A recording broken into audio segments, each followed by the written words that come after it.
blah blah, blah blah, blah blah, Blablaswing. Hello swing dancers, it's Julien for Blablaswing, and today I'm with Blake.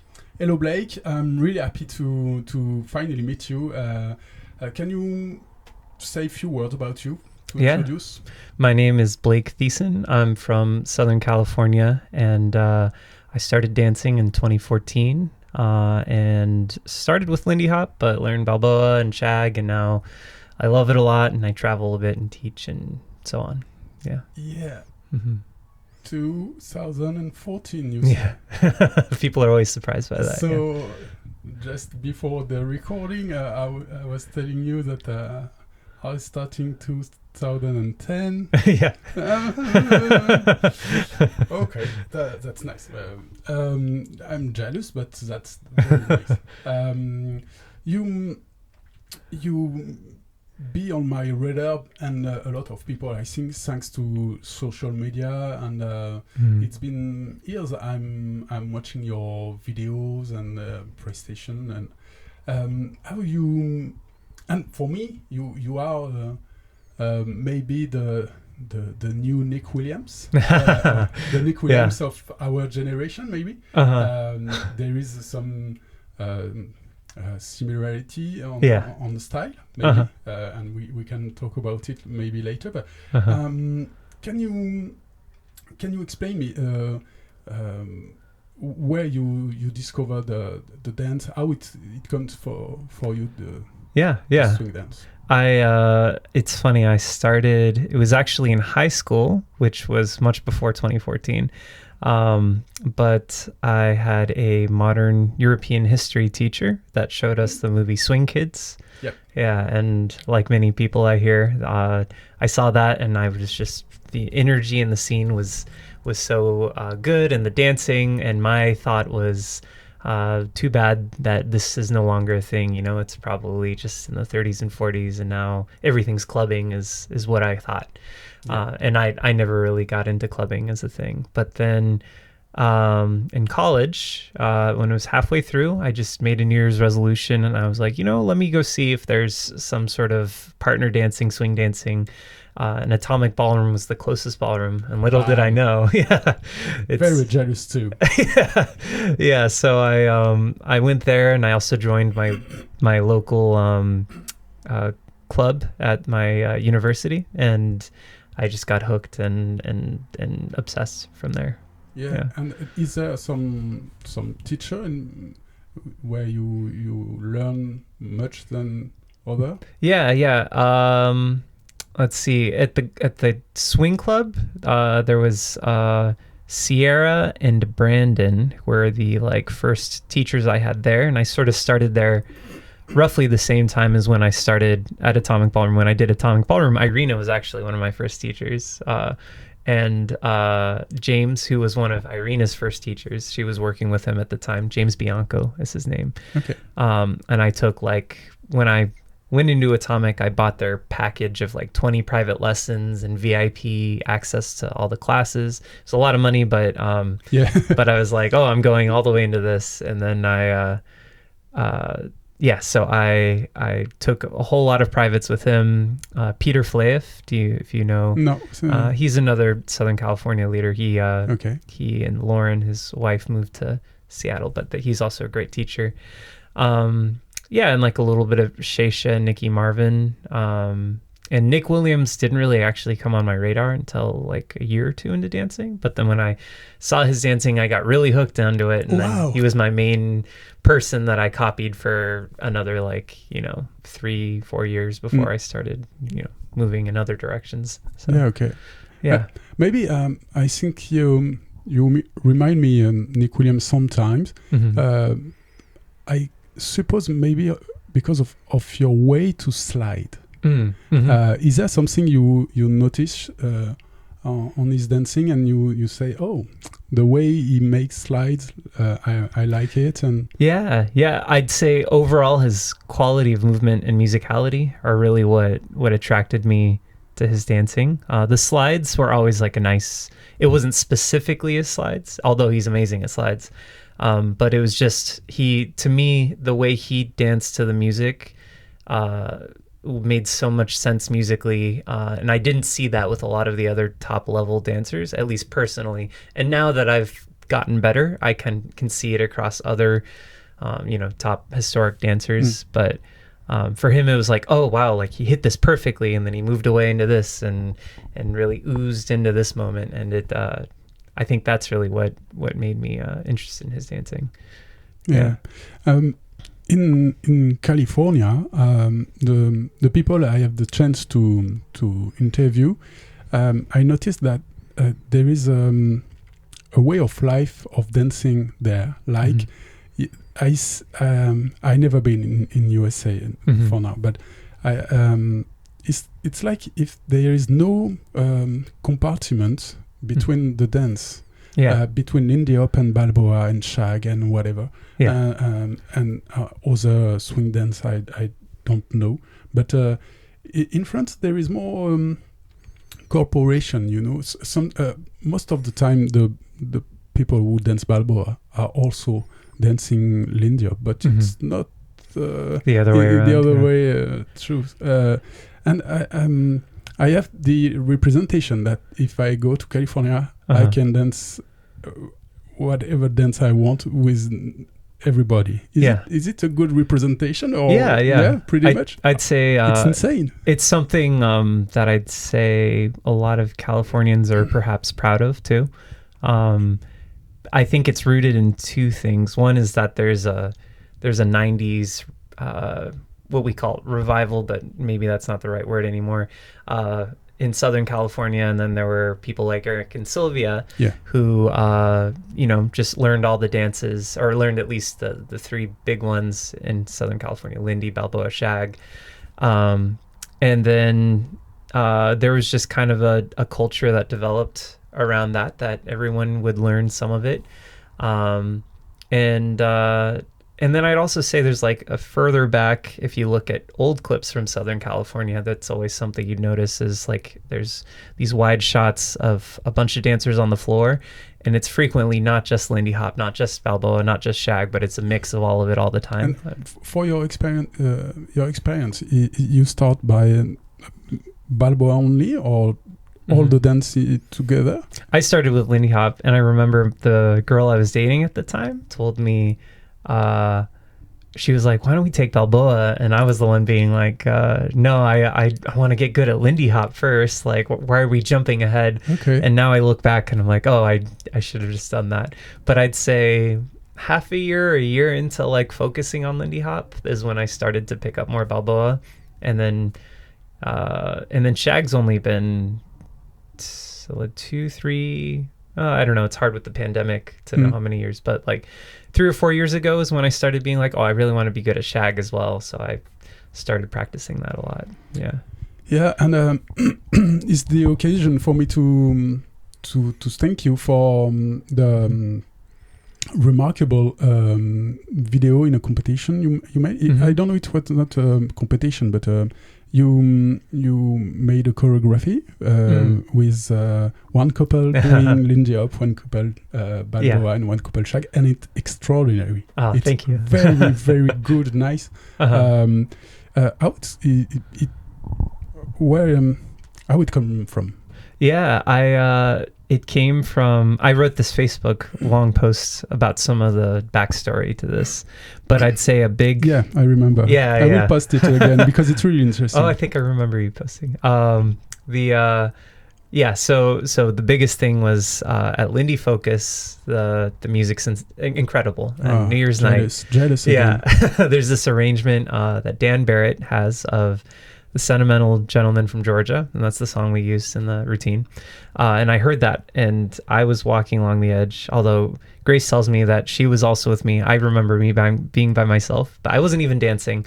And I had this like throwback to like seeing Swing Kids, and I was just like, I feel like the music's just going so hard and everyone's having so much fun. And it felt like this, I just felt the chills, right? I was like, wow, this is it. This is like what I saw so long ago.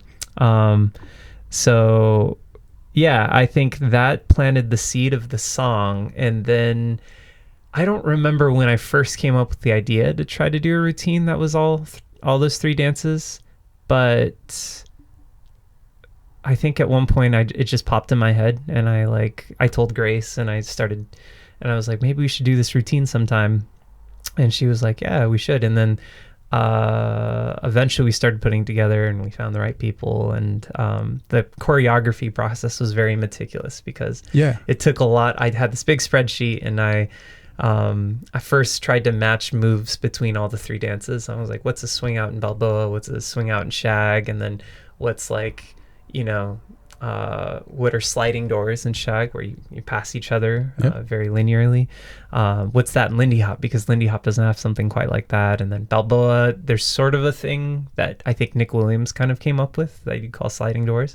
And it took a while to figure out all the matching pieces, and then just you work on it over and over, and then eventually it starts to come together. Yeah.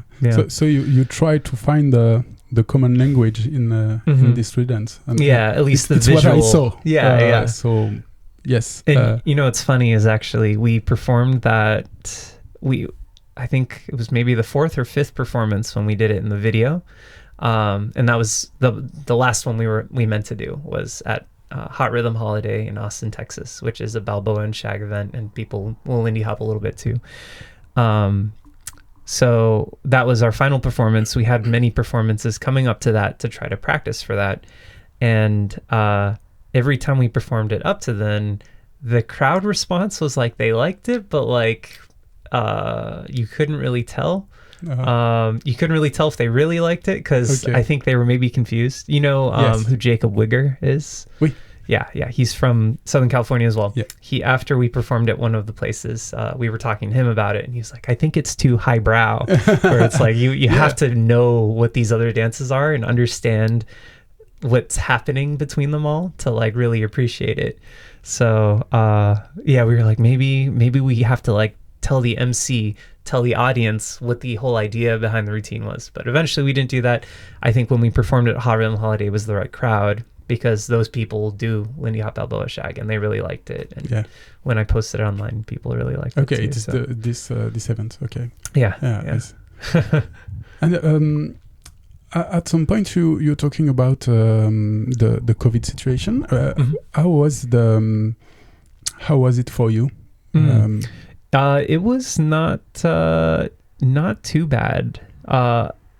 You continue to dance at this time? Not for the first year. Yeah. So, well, I was in the middle of a residency in Vienna, actually, a dance residency. Oh, you were in Europe? Yeah, I was in Europe with another partner. I have Samantha Wen. She's from Northern California. She's also an incredible dancer. Yep. We were halfway through that, but as people didn't know what was going to happen, and there was the U.S. government was going to start shutting down the border and flights from Europe. So we had an emergency fly back to home kind of situation. So that was sad because we were only halfway through. We had a lot more weekends we were going to teach, and our students we had for our local classes, they only got half of what we intended.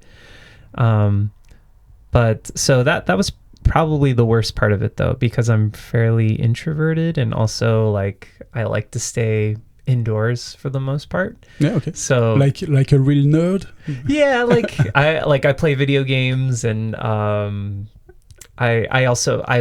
had a roommate, Mateo, and he, me, and also Grace, who I wasn't dating yet. We kind of would quarantine together, and and I got to know Grace better, and that's how we started dating. Essentially, it was because of the pandemic. So that was a silver lining, I suppose. And then a year later, I mean, I definitely miss dancing. And we had the opportunity to practice, but it felt pointless to practice when there was no social dancing to actually go do it. That was the biggest thing. It was just, I guess I'll take a big break here.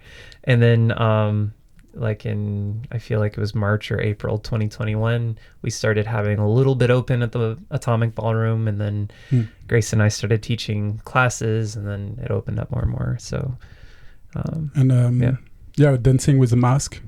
At the beginning, it's so painful. It. Yeah. I see. Also with glasses, it makes it terrible. Yeah, with the glasses. And I saw a lot of video from South Korea, Taiwan, Vietnam. They continue to wear a mask most of the time on the video. How they succeed to do it. It's amazing because sometimes it's really strong, the energy they give. But with the mask, wow. Yeah, I feel like you lose a huge part of what it means to social dance when you like can't see half your partner's face and like get the sharing of energy that you're enjoying it. But I don't know, I think you just acclimate to whatever situation you're in. So have you been there in South Korea, for example? I talk about South Korea because it's a big balboa community, maybe one of the biggest in the world now. I taught there with Jen Lee at one event in 2018, and that was amazing. It was great to be there, but I haven't been back since, so just one time. And I've also been to Japan once for Balboa, and that was with Irina. Japan Balboa? Yeah. Tokyo Balboa weekend was the first one. So. Okay, because I know there is a small spot of lindy hop, not so big in regard of the city. And the country, but there is some lindy hop in Tokyo. But Balboa, I didn't know. It's everywhere now. Yeah, it's fairly new, I think. I'm not sure. Our classes were pretty well attended, so I think they're just trying to start it up there. So it's not a huge thing yet, but maybe it'll get bigger. And would you say that now you are traveling more as a Balboa teacher or lindy hop teacher or swing dancer? I think people think of me for Balboa first. Yeah. And I think I'm trying to avoid getting pegged into just that little I saw you in Munich, Rock That Swing. It was this event. You danced. You were demonstration of lindy hop. A very slow lindy hop. Even in my it was nice. And this time, I remember I was thinking, oh. Damn, he danced lindy hop as good as Balboa. Damn. I think that's something a lot of current Balboa teachers are like wary of, and they're like, oh, I wish I don't just get hired for Balboa. But the truth is the lindy hop scene is far more saturated with teachers than the Balboa scene. So I think I'm just consciously trying to stay like a pretty even split between my lindy and Balboa. Because I don't want to only do Balboa, because I really love lindy hop too. And I think that's true for a lot of Balboa dancers. But I'd say right now maybe a little bit more Balboa, but I still am getting lindy hop. It's like choose between one child and another. It's you can't, right? It's pretty much like that. Exactly. I was thinking a few months ago that my heart belong to Balboa, and I start again to dance lindy hop in structure in Paris, and now it's like choose split between. I'm completely split. I love them both. I can't choose. There's something about lindy hop that I tend to like to do my lindy hop with Balboa values, I think, which is. Oh, I think I have the title. Oh, there we go. Yeah. I like the value of Balboa, the connectedness and the partnership. At least in the Balboa sense, it's like you're trying to be, it's like two people trying to be one entity and you look like you belong together. I like lindy hop I like dancing lindy hop that is more in that direction and that uses more of like a connection to do intricate things. And I'm not super hard on one end of the spectrum, because there's also self-expression, and I definitely have some of that where I do things independently of my partnership, but yeah, I prefer leaning in that direction, I suppose. Yeah, what I mean. And it's a good way. It's nice. Yeah, I think the lindy hop needs some Balboa values. Yeah, for sure, definitely. Yeah, I think that's one thing Grace and I on this current tour residency that we're doing, so teaching this weekend and the past few. we've been teaching Southern California Lindy Hop, and that embodies a lot of that, because the big theory right now is balboa, or swing, really, bal swing mixed with Lindy Hop from the East Coast becomes Southern California Lindy. And that feels very connected. So we've been teaching a lot of classes that have that kind of connection and value. So yeah. Okay, and you've seen a lot of country, a lot of different community of dancing. Is there some difference you looking for when you go to a place? Are you expecting some strong identity, or because there is a lot of debate about the fact that the social media and YouTube are starting to. It's Ryan Francois who introduced with the title this topic, and when you go to Japan, are you expecting their dancing really particularly, or are you expecting the dancing like old-timer balboa, like the roots of it? Yeah, no, I don't think. I think as you travel, I don't look for it so much as a scene. There's overall maybe somewhat of a trend in certain places, depending on the teachers. I think I at this point I look for it more in the individual more than in the whole scene. Like it's like, what is this individual inspired by? Like, are there dancers they're inspired by, or movements, or do they have something in their background? I wish I was around during the kind of pre-YouTube era where you could see, where different scenes had different styles a lot more separately. But I feel like we're just kind of beyond a point where that's very distinct. I think it's more subtle at this point, the differences. It's my pure curiosity. Is there some place in Europe you really like for the very nice swing community?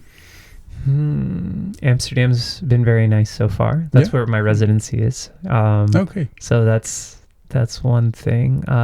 Vienna was also very nice. That was my previous residency.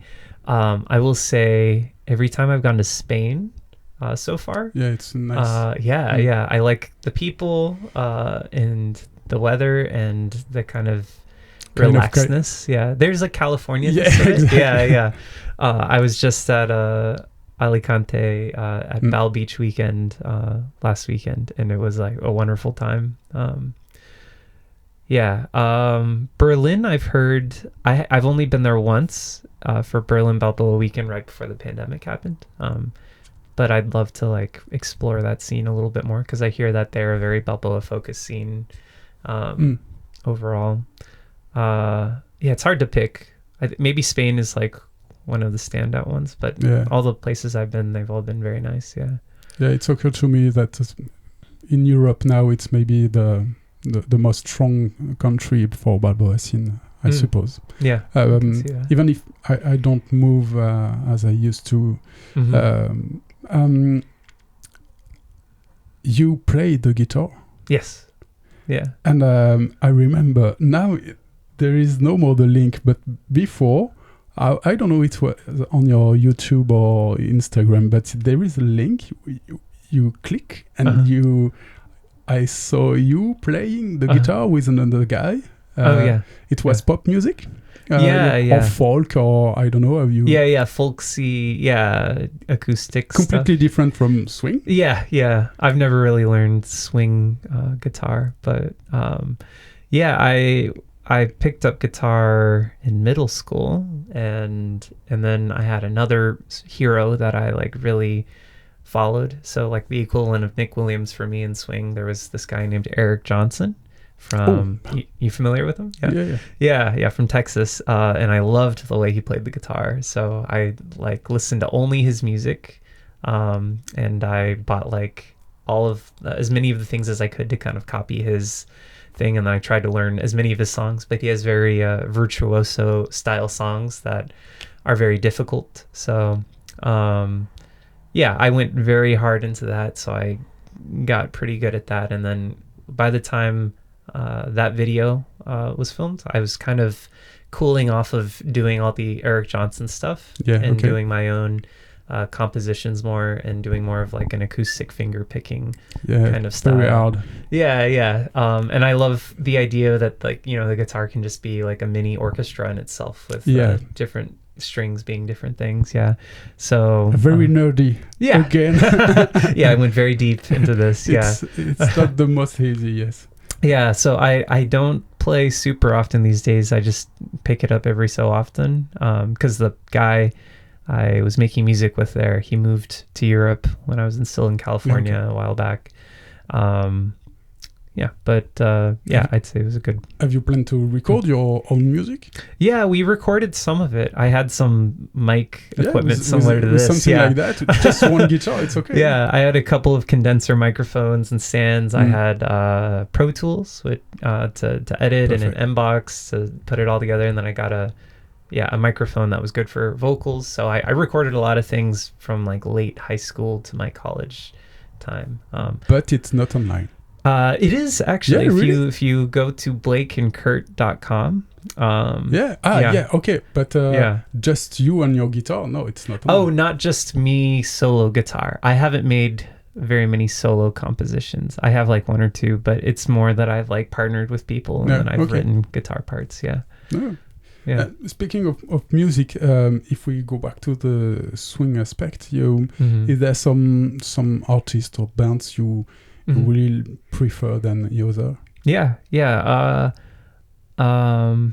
Let's see. Are you like current era or swing era? Kind of both. If you have both, I'll start with current. Yeah. Of course, Jonathan Stout. He's like our local hero, right? Everyone loves him, and he really just plays for dancers and living god. Yeah. So he's great. All his different bands. I'd say my favorite is either the full orchestra or the Grand Slam Sextet, because I really love the Benny Goodman Sextet. So when he's in either of those, it's extra good.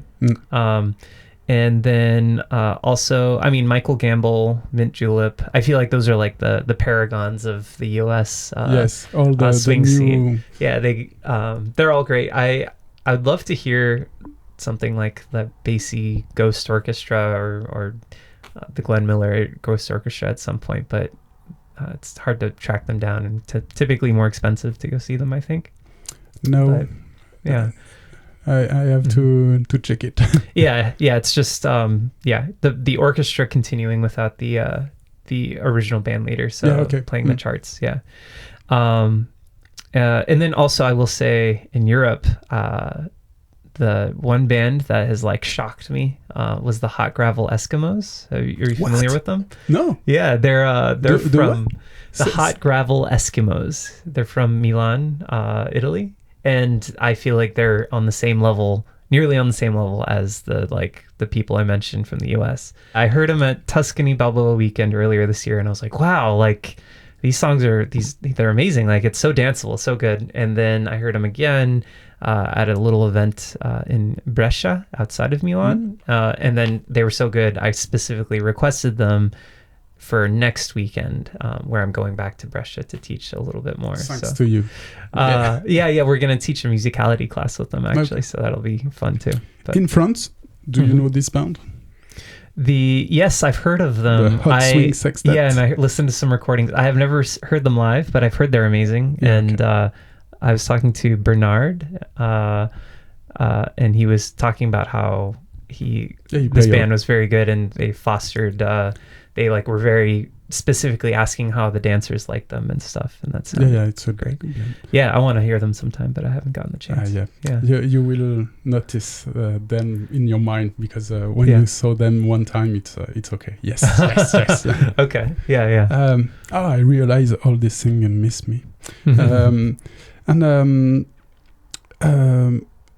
Have you noticed for you, is there some changing in since the stop because of the COVID-19, all the planet stop and Yeah. the swing scene also, and after it's starting again. Mm-hmm. Is there, and a lot of people take time to have a reflection of the how we can improve better ourselves in the scene. And do you think it's working? Do you when you travel, have you saw that, oh yeah, this is seems to be more relaxed now, more cool, more inclusivity, or I don't know, but the changing, are they there or no? Yeah, I think it's moving in the right direction. There's not as much change as I think people wanted,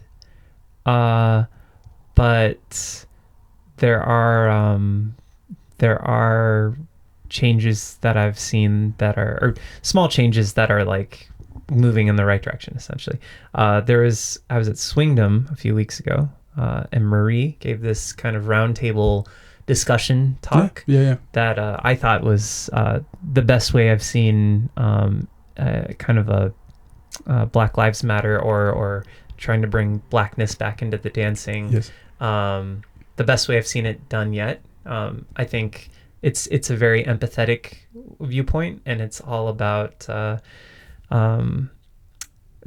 where are people at in their journey to learning more, rather than like what you think is wrong, this is what's right. Yes. Yeah, and I personally I believe, that we need more blackness in the dancing. I just think that the approach is tricky, and I think this approach has been like, I was so happy with how it went, and it makes people who feel kind of scared to say anything feel much more comfortable to come out and then possibly have their minds changed and just move in small steps, and not to be judged in the first wrong word, because a lot of people are trying to do the best and to be the best, but sometimes words don't translate the mind exactly. So I think we have to be very careful with the expression of people. This weekend you are here in Paris for a balboa workshop with Groove It, and with also your partner Grace and Edgar and Céline Cavaza, Edgar Cavaza and Céline Guitou.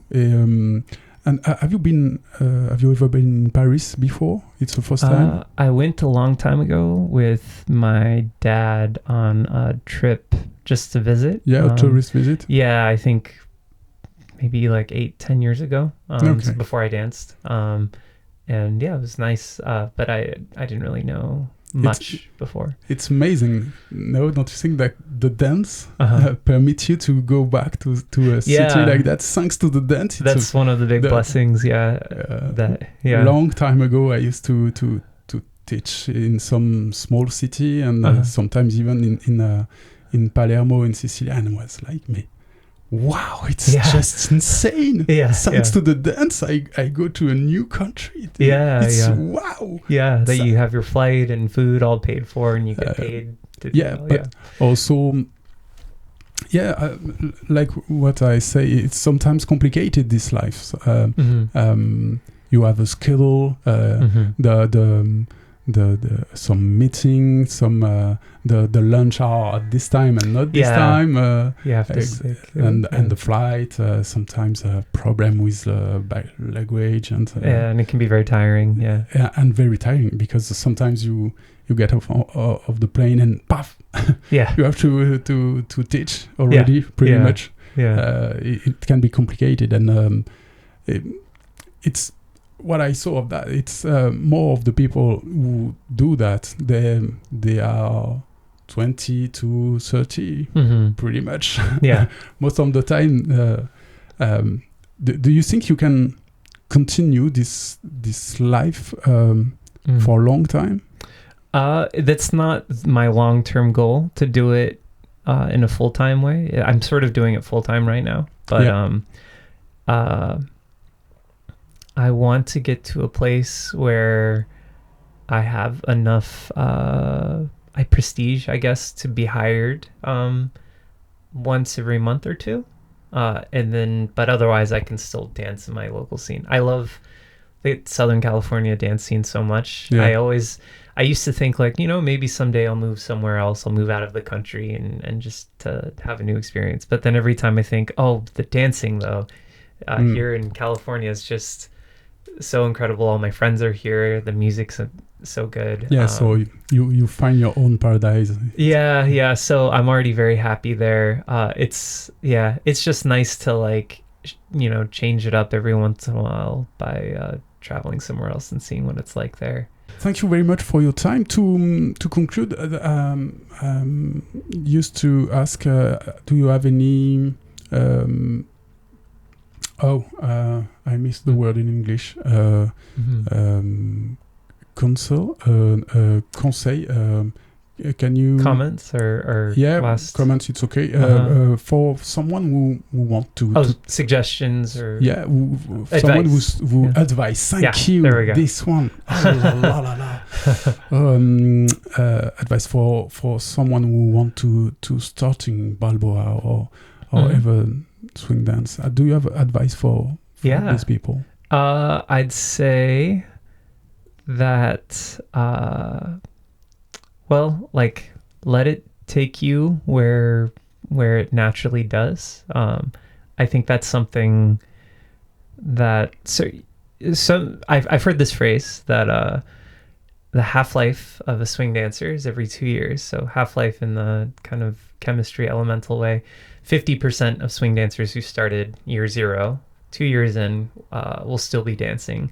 And then 4 years in, it's another 50%. So it's 25% of the original. Yeah. And by 8 years, it's 12.5%. So it decreases like that. And I feel like that's fairly accurate. And I feel like you should some people will be more hooked than others, and just let yourself, enjoy it for what it is. And if you end up getting really deep into it, all the more power to you. And don't be afraid to explore the other dances, because you might find something that you really enjoy in something in balboa or shag that you didn't find lindy hop, and there's plenty of cases like that. So yeah, that'd be my advice.